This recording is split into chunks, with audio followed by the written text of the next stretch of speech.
Hey, what's up guys, it's DarkArmedDuelist, and today we're going to be doing a Slifer the Sky Dragon Numeron deck profile. So I'm really excited for this deck, because this deck is a really insane deck that actually incorporates Numeron Network to be able to summon out your copy of Slifer the Sky Dragon really easily. I love the way this deck plays. It's very consistent, it's very amazing at the way that you can actually draw cards in this deck to be able to get to Slifer so fast, and even be able to tribute your opponent's monsters to be able to summon Slifer, which is absolutely crazy. This deck is probably one of the most consistent ways to actually summon Slifer the Sky Dragon, outside of playing in the Arcana Knights with King's Knight, Queen's Knight, and Jack's Knight, which is a really amazing deck as well. I'm really excited to show you guys this deck because this deck is super fun and it is a really amazing deck. So without further ado guys, don't forget to like, comment, subscribe, hit the bell there so you can come part of notifications. Go ahead and definitely check out the Patreon down in the description below for all those awesome rewards like getting your name in the description of every single video, getting assigned cards in the mail, and even getting to request a deck profile every single month you're a patron along with test hands. So without further ado,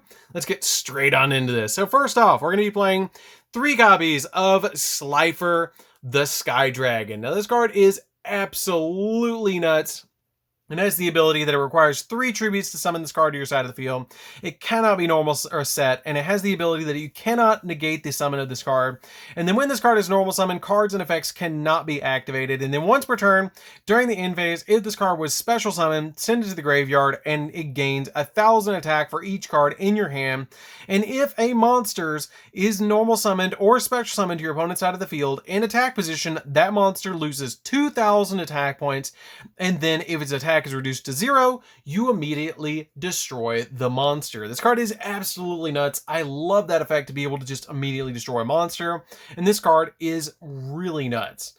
We then play 3 copies of Numeron Wall. Numeron Wall basically gets your field spell out of your deck, because if you control no cards except Numeron Walls, quick effect, you can send this card from your hand or field to the graveyard to activate a Numeron Network directly from your hand or deck.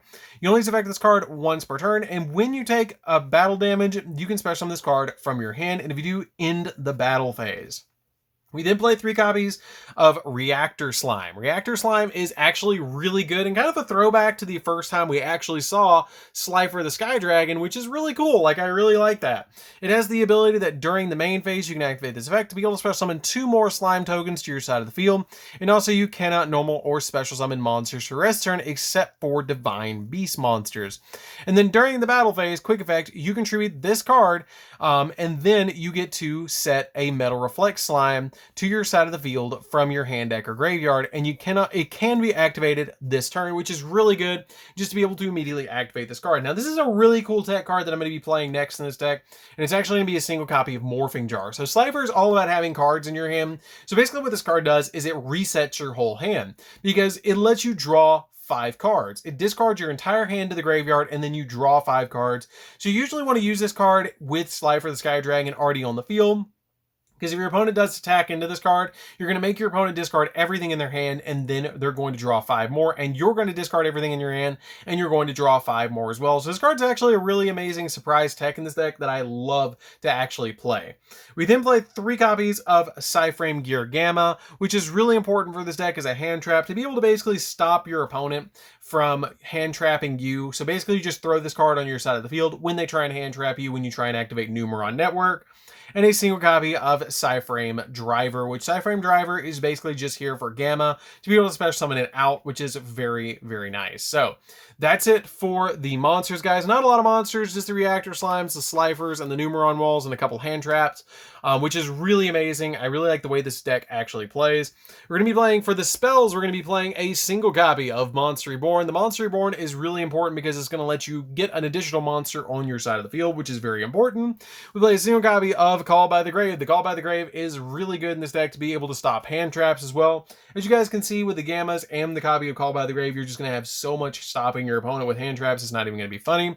You play a single copy of Terraforming because it's going to let you get to your copy of your Numeron Network. We play a single copy of Set Rotation because we actually play 2 field spells in this particular deck, which the other field spell we actually play is a Mound to the Bound Creator, because you're trying to get to your copy of Numeron Network as fast as possible, which we have a lot of ways to actually get to Numeron Network in this particular deck. So this card is very important for this particular deck, because if you activate Set Rotation, you give your opponent the copy of Mound to the Bound Creator, because level 10 or higher monsters on the field cannot be targeted or destroyed by card effects, which is very important because it's a blanket effect for the field. And if a level 10 or higher monster destroys a monster by battle and sends it to the grave, the player who controlled the destroyed monster takes 1,000 damage. And when this card on the field is destroyed by card effect and sent to the graveyard, you can add a divine monster from your deck to your hand. So if this card does get destroyed, it does go to your graveyard, so you will get to add a Slifer the Sky Dragon from your deck to your hand. And it's a blanket effect, so it doesn't matter if it's on your opponent's side of the field, which is really good. We then play a single copy of Thunder Force Attack. Thunder Force Attack has a really amazing effect. I just like to play one copy of it because it's really neat when it actually pops off, because this card's activation cannot be negated. If you control a monster's original name is Slifer the Sky Dragon, you destroy as many face-up monster your opponent controls as possible. And then if this card is activated during the main phase, you can apply the effect to draw cards equal to the number of destroyed cards by this effect, and then sent to your opponent's graveyard. And also you can only attack with one monster this turn, which is not going to matter. It's going to game end against your opponent because you're going to summon Slifer the Sky Dragon. We then play 3 copies of Soul Crossing. Soul Crossing basically turns Slifer the Sky Dragon into a kaiju, because basically you're going to be able to tribute your opponent's monsters to be able to summon out your copy of your Slifer the Sky Dragon. Because during the main phase, immediately this card resolves, you tribute monsters. You tribute summon a divine beast monster to your side of the field by tributing monsters on the field that are owned by your opponent or you, which doesn't super matter, which is really amazing that you can just get rid of 3 monsters on your opponent's side of the field. But until the end of the next turn after this card resolves, you can only activate 1 card effect other than the Divine Beast monster, which is really cool that it kind of like locks you in to only activate something like a Thunder Force besides this card. We then play 3 copies of Numeron Network. Numeron Network is extremely important in this deck because during your main phase, you get to send a Numeron spell card from your deck to the graveyard to be able to basically copy the effect, which is really cool. Which is a card that you're always going to be able to send to the graveyard is 2 copies of Numeron Calling, which you're going to be playing as 2 of. You're always going to send this card to the graveyard off your copy of Numeron Network to copy its effect, because if Numeron Network is in your field spell zone and you control no monsters, you can special summon up to 4 Numeron Gate XZ monsters with different names from your X deck, but banish them during the end phase. And also you can only normal or special summon 1 more time for the rest of the turn, which is usually going to be Slifer the Sky Dragon or your copy of Megaclops, either or, to your side of the field. Really cool to just be able to immediately summon them to your side of the field. And then for the last 3 spells, we're going to be playing 3 copies of Memories of Hope.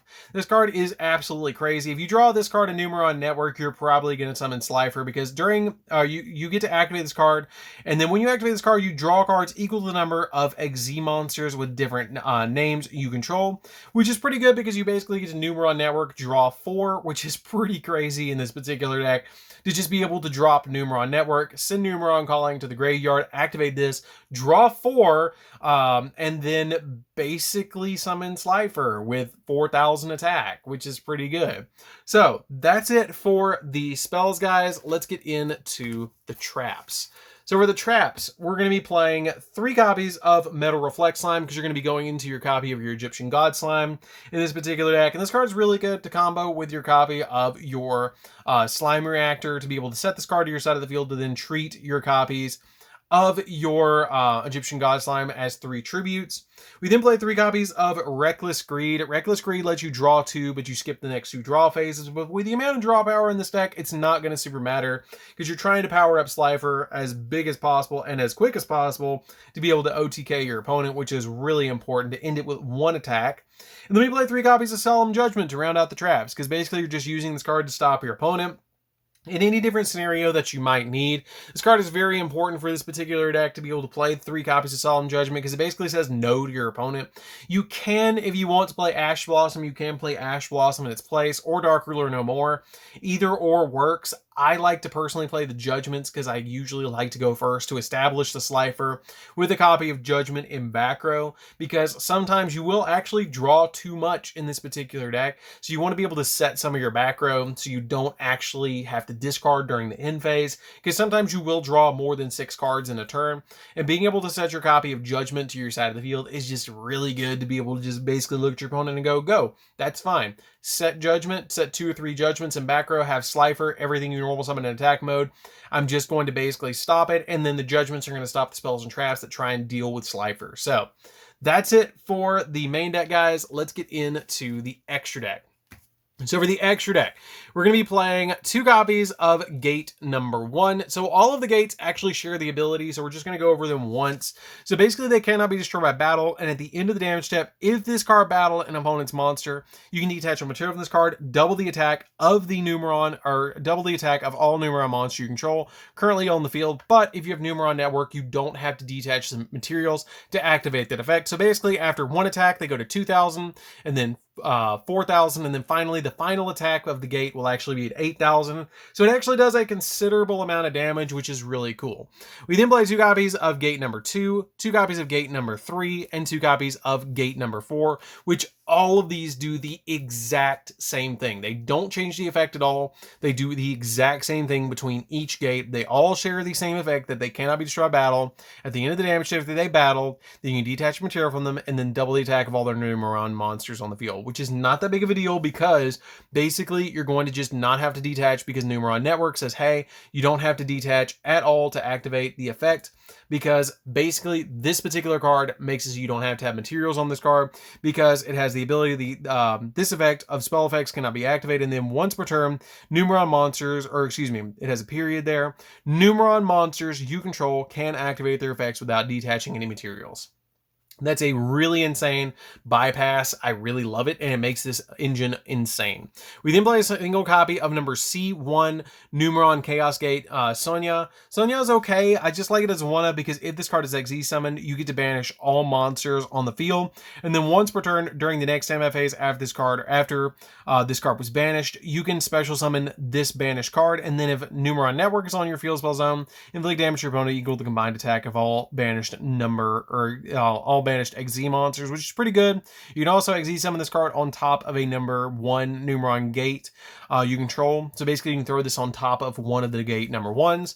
You play a single copy of Gustav Max because you do play a lot of level 10 monsters in the deck, so you can kind of end the game with 2,000 burn damage.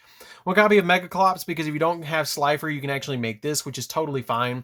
1 copy of Skull Dread because you can actually use this with your gates, which is pretty good, to be able to draw 4 and then put 3 back on the top of the deck, which lets you kind of dig a little bit in the deck or kind of reset your hand if you need to. 1 copy of Omega because Omega is summoned out with your copy of your Cyframe Gear Gamma to be able to rip a card out of your opponent's hand. And then 2 copies of Egyptian God Slime because you can actually make these with your copies of your Metal Reflect Slime, which is very important to be able to make to your side of the field because you can use these as tributes for the entire requirement of Slifer the Sky Dragon. So that's it for this particular deck, guys. I hope you enjoyed it. It's a really amazing deck to be able to play around with. I love the way this deck actually plays. It's a really amazing deck, and it's just really amazing the interactions that are in this deck, that we actually had support for this particular, like, Slifer this entire time, which, like, Ra has its own archetype. This is really good because you get to draw so much in this particular deck. It's just absolutely insane. And then with Obelisk, I've got an Obelisk deck coming up, which if you guys have not checked out the other ones, you definitely should. I don't know which one's going to drop first yet. We'll probably do Slifer, Obelisk, and then Ra. So definitely check out all 3 when they hit YouTube. Definitely turn on the notification bell so you can see all 3 as they come out. And if you're not subscribed, definitely do so as well. Don't forget to like, comment, subscribe, guys. Hit the bell next so you can come part notification squad, and we'll see you guys in the next video. See you later, guys.